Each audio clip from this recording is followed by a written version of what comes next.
some days I can end up going down that old YouTube rabbit hole of videos on urban exploring, especially when they encounter something real, whether it be a ghost or something far more sinister, like an actual person living in an abandoned building.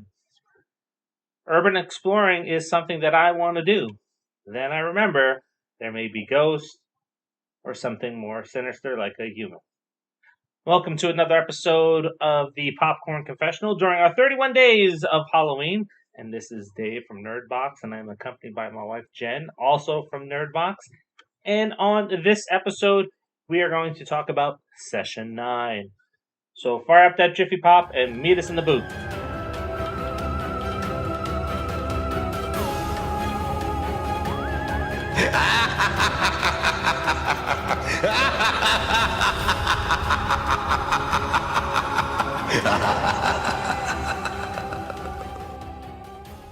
Gordon and Phil run an asbestos cleaning crew, and they've come across a possible bidding war for the Danvers State Mental Institution, which closed in the 80s and does exist, is now a historical site. Gordon, down on his luck, wins the bid by guaranteeing to get the job done with his crew in 1 week, 2 weeks shorter than everyone else. Halfway through the work week, one of their crew members, Hank, goes missing, and they begin seeing him appear within the hospital, prompting them to search for him. Only Hank isn't the only thing they discover. The hospital's dark past has something for them, too. This movie is like an urban exploration video that we've seen on YouTube. I agree. Now, thinking about the setting for this movie, it kind of reminded me of watching Ghost Hunters and seeing them go through the Waverly Hospital. Mm-hmm. Yeah. And I think that's kind of really where we first started seeing stuff like in mental hospitals and sanatoriums and stuff like that. So right away, it's like, oh, instant creepiness. Oh, yeah. If you're going to take me to an old abandoned hospital, and this one is huge, like I've never seen anything like it. It's really big, and it's just creepy. It's kind of falling apart on the inside. The outside doesn't look too bad, except for maybe some landscaping, but the inside is just horrible. Obviously, asbestos, there's, peeling paint, and the floors are all chipped, and it's leaking in places, and it has a lot of dark tunnels and kind of twists and turns in there, and these little spaces that you don't know exist. No. Yeah. I've seen enough YouTube to know that there's always something hiding there. Yeah, well, there was that one YouTube video where they actually found a dead body, and that was a legit story. It was a legit story, and they had to report it to the police. Yeah, see, that I'm afraid that would happen. Now, with this movie here, I think it kind of pulls you in right away with Gordon and Phil, and you can sort of tell that there's something going on with Gordon right away. He just seems out of sorts, and it's the first time you're seeing the character, so bravo to him for great acting. Yeah. Because you can kind of pick up that turmoil from Peter Mullen, who plays Gordon, right away in the film. Yeah. So you're kind of like, well, what the hell's going on with this? Yeah.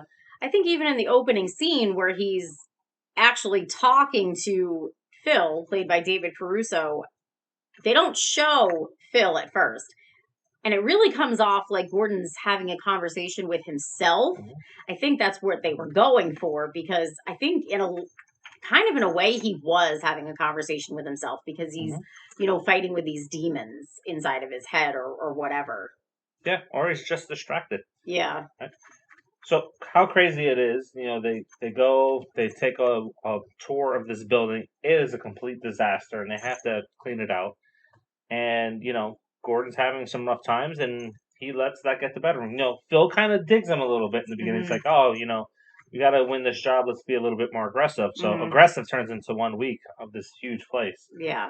And as the crew shows up, you have Josh Lucas playing Josh Hank. Lucas. And, we always talk about seeing him playing in more of a villain type of role. This was sort of a villain type of role for him. He was an asshole. Yeah. And he and the other crew members come in there and they start cleaning it up. And, some things start to get a little weird. Definitely. Yeah. So, when you're watching this movie, it's like, oh, is this ghost? Is it, your mind playing tricks on you? You see something out of the corner of your eye in real life, and that's kind of being brought into the film. So I thought that was excellent. Yeah, definitely, because I think they didn't make it clear from the beginning, like what was going on, like what exactly was happening. They wanted you to possibly think that it could be something other than what it really was, Mhm. which was kind of cool because you have to figure out, well, is this paranormal? Is this like a mental health thing? Mhm. So yeah, there was a couple of different ways you could go with the story, so I like that. Yeah. Now, in the film, there is some sub stories that are planted in there really well, so it's not distracting and kind of helps build the characters really quickly. Yeah. For instance, Hank is sleeping with Phil's ex girlfriend, and that just continues to play out throughout Well, the but he entire film. stole her from him, so I mean, it was so there's definitely some tension between Hank and Phil. Yeah, yeah, it's not overdone. It's No. acted really well in this movie. It doesn't take over the story. It's a just a good subplot that's thrown in there. Yeah. And then, of course, you have the one person that is probably in everybody's friends circle where it's like, oh man, I just discovered this mystery. Now I got to unravel it. And he Hmm. starts to go down that rabbit hole as well. Yeah. So there's a few different rabbit holes that are going on. There's the one guy who discovers something in the basement and he needs to just constantly go and keep looking in on it, reviewing it because he just can't get enough of it. And then there's Hank who's looking for his big break and he finds some coins and so we kind of go down that rabbit hole. So yeah, there's like a few different things going on with the characters, which is kind of cool. So they have like their stories together in the movie, but then they also have their own separate Hmm. stories. Yeah, it's a slow burn. It's a Hmm. psychological thriller. Yes. So as you're going on, it's like, man, what am I watching in the beginning? And that's what I said the first time I watched this too. It was like, Yeah. why are so many people talking to this up? But as you get further along in this film, it slowly gets turned up and it Yeah. gets to be a little bit darker and it gets a little Hmm. bit more creepier. Yeah. It's definitely worth watching all the way through Yeah. because it's a bit of a mind fuck. Yeah. And I think once you were able to finally kind of piece everything together, you're like, holy shit, Hmm. that's not what I thought this was. Exactly. Yeah. Now, this is brought to you by Brad Anderson. He did The Machinist, and that was with Christian Bale. I think that's the movie that he lost all that weight for. Yeah, he got super sickly skinny for that. I think wasn't he like into drugs or something in that movie? I don't know. We haven't seen that movie. Yes, we did. Oh, then I slept on it. We didn't care for it. Oh, then we turned it off.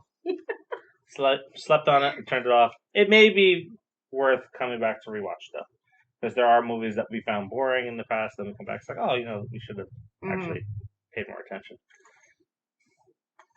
So, session 9, paranormal psychological thriller. You let us know, and how you do that is by dropping that in the comments. So leave us your rating on the film, what you think about it, what's your thoughts on some of the twists and turns that each character takes, and is there any oh shit moments that you want to share Hmm. with us? Have you seen it?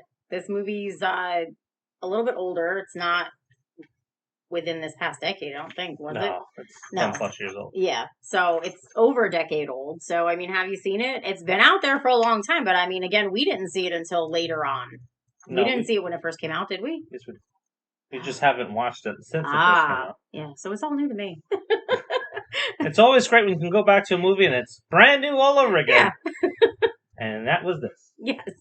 Yeah, just to touch on it before we go. That's something that we were both thinking. We didn't say to each other at the time. It's like, did this happen? I think it did.